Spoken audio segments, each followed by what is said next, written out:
So guys, Mr. Segun has got some information to share on Tinubu's style of leadership. Nigerians, things are getting worse. Just take your time and listen to what Mr. Segun got to say. Don't forget that Tinubu is enjoying himself on a private trip in France while Nigeria is set on confusion. Just listen to what Mr. Segun got to say. The government of President Bola Ahmed Tinubu has dropped the ball and lost the plot. When you come into government and we tell you that don't be too parochial with your appointment, we are front-loading the potential that almost everything you do will begin to have ethnic coloration. Here we are today. You were here, I had this conversation with you. When you take all this finance infrastructure and put it in one tribe, and maybe then you now decide that based on what you are seeing, you need to move CBN, one aspect of it, to Lagos, you need to do this, you need to do that. Little wonder everybody is now thinking that you are running a Yorubanized agenda in the country. But I warned you. So that's them. The second thing is that 8 months is a very long time for you to reflate the economy, especially when you have taken a lot of money through the subsidy program. If it took you only a second, immediately they saw you in and you asked, the subsidy is gone, the subsidy is gone. How much time do you need to tell them that if you don't increase the salary of the civil servant, you are not going to put money back into the system in a sustainable manner? They're at it for 8 months. Okay, insecurity. I know what the last administration of President Muhammadu Buhari, where they had reached. They had gotten to a point where they bought more equipment, the armed forces were beginning to charge at them, they are taking back territory that were lost. But you know what has happened to them? The entire space now is having to deal with issues that they can never, I repeat, with due respect to them, they do not have the mental capability or the gravitas to solve. People are getting kidnapped in the corridors of Lagos and the Southwest. Maybe the Southwest has even abated a little bit because of the proactive efforts of some of their governors. The entire north central of this country is now like literally a war. There are those who say in government as of today, they say, look, some of these issues are overbloated. They're exaggerated by some Nigerians. Sure. There are those in government who say that things are not as difficult or as bad as it is in terms of security. I don't play the politics of let's pull the country down. I don't even play the politics of hating the commander-in-chief. I'm telling you that you cannot come to the Nigerian people and say to them that a country that has normalized condolences today, condolences tomorrow, condolences the next day, and conversational annoyance of saying highly placed for more than 10 years cannot come and tell us that we are overreacting. Would you wake the dead that we have killed? Look at what has happened in Oyo. Some guy is there as governor, not focusing on the work he's supposed to focus on. They've gotten a clutter of activities that has, what they're calling preliminary investigation, stockpiling of miners' weapons. That looks like a military-grade ordnance, just looking at the crater in the middle. And you will ask yourself, what exactly is the responsibility of state governors at the subnational level to make sure that they can profile their own state? So, how are you going to solve that? Just before I got into your studio, I was just being told that some kings have been abducted in some part of the Southwest. It's alleged that some have been killed. Look, my brother, let's go to the economy. You are pretending as if you don't know that over and above the fact that the currency of a country is a medium of exchange, that you do not know that national pride and integrity is also embedded in the value of the currency. Why would you run a situation in the country where the national currency of our country has become the pawn of jokes even by people that are spending CFR? Leave that. Come to national cohesion. Let me tell you, my dear Mr. President, President Bola Ahmed Tinubu, you know me, I know you.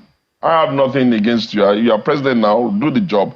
You will do well to go and take a look at how the northern supporters of your party, who worked very hard to bring you in, the kinds of opinions they have about you now, because you have suddenly become a presidency that they think does not give them enough access. Other than that, why will your senators come together under another senators forum and begin to bellow like that, since you have a majority?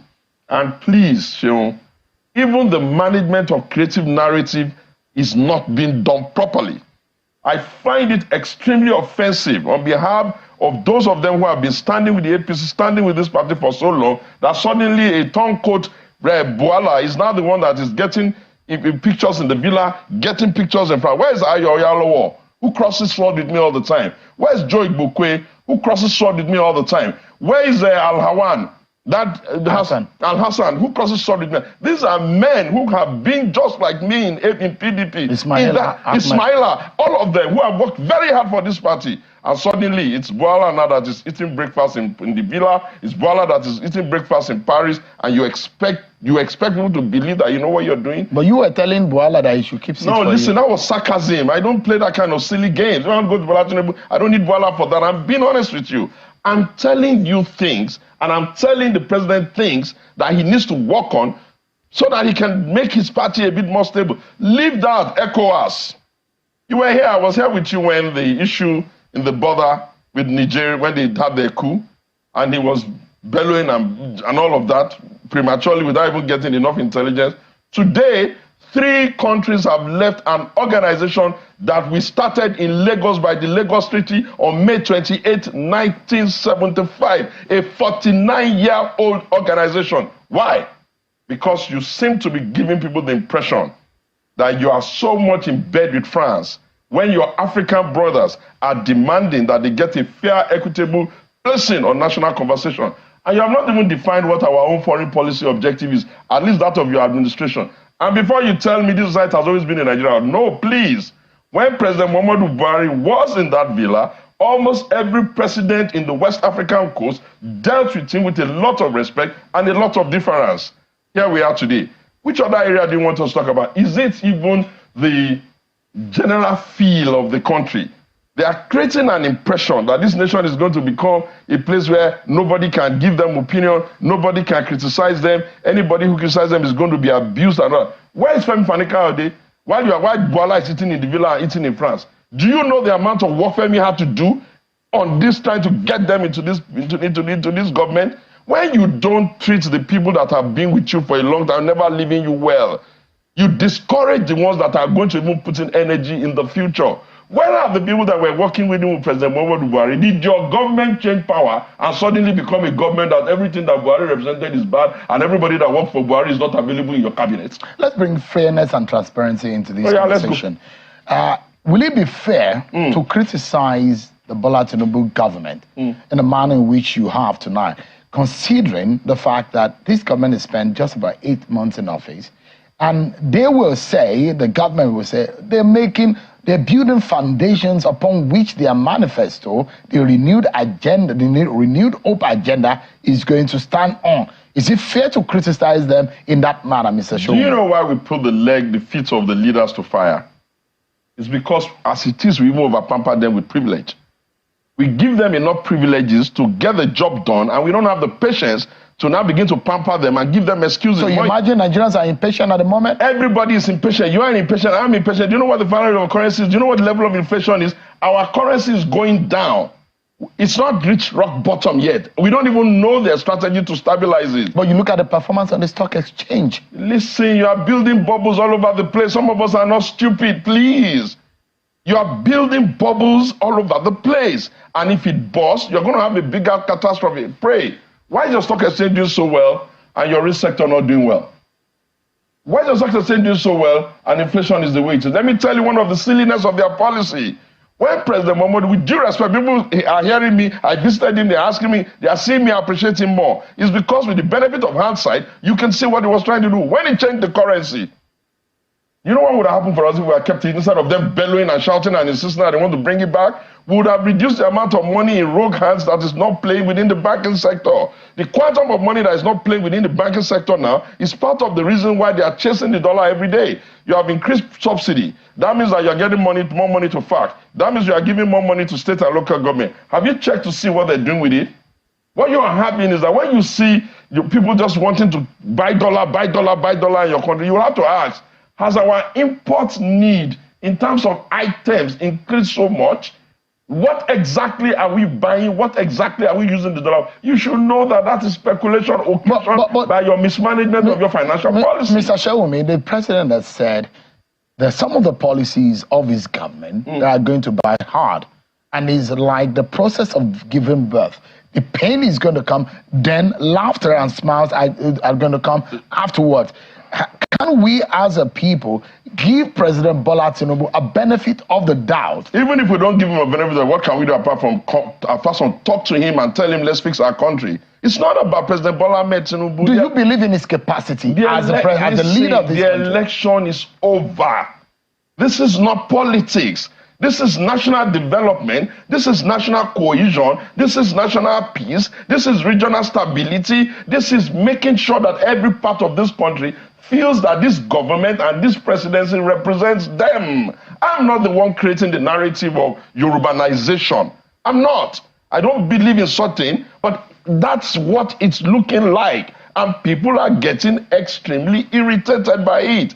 I traveled around this country. I listened to the deeper things that have been said in the far corners of this nation. And I can tell you, postponing the management of the Nigerian economy in such a manner that the Nigerian people can feed, can feel safe, can sleep well at night, or at least can be hopeful, is an urgent responsibility. All their fancy talk, somebody is getting bad. Why were they quick to give themselves in the budget all of the things that will make their own life comfortable now? Why didn't they delay the things that will make them comfortable so that they can pay more attention to the things that will make the Nigerian poor a bit able to say, yes, this government is going in the right direction? And Segun, my attitude has always been, let us surface the issues, let us discuss it, let us even suggest some solutions. But the way they're going about things... Let me ask you this. Ask me.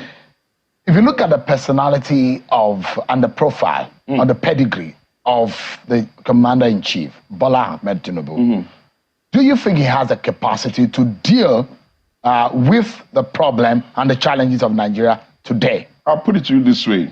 Sometimes ago, just after he had won, someone had come to say they wanted to do a documentary of those who have known him for a long time. And for one reason or the other, they came to me. And you know what I said?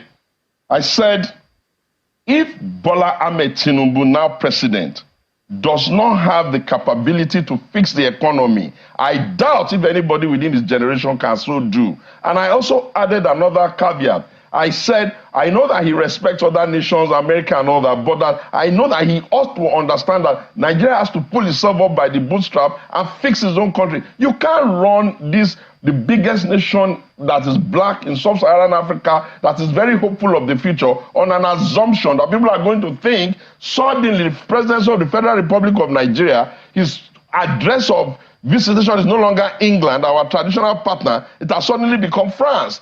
And with due respect to the French, they are the only ones who have to do a survey of all the French-speaking Francophone countries to know exactly what their reputation and their perception is. What is our president doing there 24 hours? Are you then surprised that 24 to 36 hours after he arrived in France, countries in West Africa who feel that France is the issue that they have with all of their own local politics are saying they want out of ECOWAS? Please, let me ask you, should a 50-year-old, near 50-year-old organization just wake up in the morning and say they are going out, and you begin to shop to the diplomacy to say what's going on here? Yeah, I accept that, yes. They've done a coup. The federal government of Nigeria cannot really support a coup. But what happened to all the dialogue processes that are supposed to be going on behind to make your African brothers understand that Nigeria is a nation that would be for Africa? On the issue of the ECOWAS, the president has made it clear that proper democratic process should be allowed to foster on the continent and in the sub-region, and military coup should be discouraged. If not, if you look at the way and manner military coup are getting more popular in Africa, it gives a lot of worry and is a threat to democracy. Do you think that is not charitable enough? Do you know the strength of a presidential declaration of that nature within the sub-region? It is inversely related to the amount of respect they have for you and your words. If you make statements and you see that your African neighbor, this is the Nigeria that will sit down in Abuja, will quell coup in Syria alone, will sit down in Abuja, will compel compliance in Gambia, will sit down in Nigeria, will resolve issues in Liberia, will sit down in Nigeria. I can't, how many times the president of Nigeria used to come to Abuja just to come and greet the real big brother, which is the presidency of Nigeria. How did we become this? Segun, if nobody can tell Bola Ahmed Tinubu the truth, I will, because how do you summarize it though? What do you think is going on? No, I think what has happened, I'll tell you. You see, when a leader is coming, and is coming with the mindset that the people that he has been with all of his life are the only ones that know, he's going to have a skewed appointment. And once his appointment is skewed, what he's going to do is that the ones that don't want to talk or even get themselves irritated by what's going on will just take their capacity and move away. And that's what's happening. Look, the kinds of things I'm hearing around Bajabi Amila, the chief secretary, the chief of staff, the internet is filled with it. Some of them may be rumors, some of them are things that are still being investigated. But I was here with you when they were asking me, and I was saying that capacity to do that job does not exist there. And it has nothing personal to do with him. He's my brother, he's my friend, I like him. I like the fact that he has done a lot of things in Lagos, which is, what do you call it, give back. But the office of the National Security Advisor of the government that even has some potential covetousness in its history cannot be run by people that are too covetous. If people that are around a man that is as straight as Buhari can be as covetous as we are now finding out, what then do you expect when you put the covetous to be leading the covetous?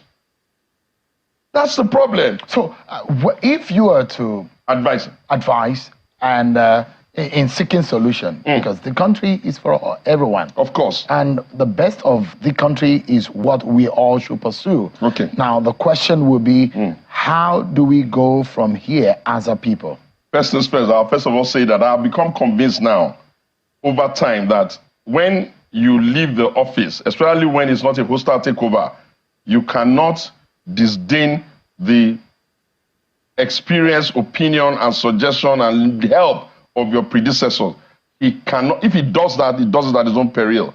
The experience that people like Buhari bring to the table is a lot. He needs to visit him more, he needs to consult him more, especially when it comes to sub-region issues and the fringes of the north. That's my position. The other thing on the economy, he needs to let the people understand, especially Wale Edun and all of the guy in Cardoso and all of them. He needs to let them understand that I am not trying to build an economy solely for GDP so that Bretton Woods organization like World Bank and IMF can be giving me pass mark. I'm not interested. I am interested in building an economy that is resilient and serves the poor people of Nigeria and gives them the opportunity to begin to live the type of life that renewed hope is supposed to be. And every second we spend waiting before we begin to give them this thing is too late for me. Look, let me tell you what would have happened if you had increased salaries of civil servants.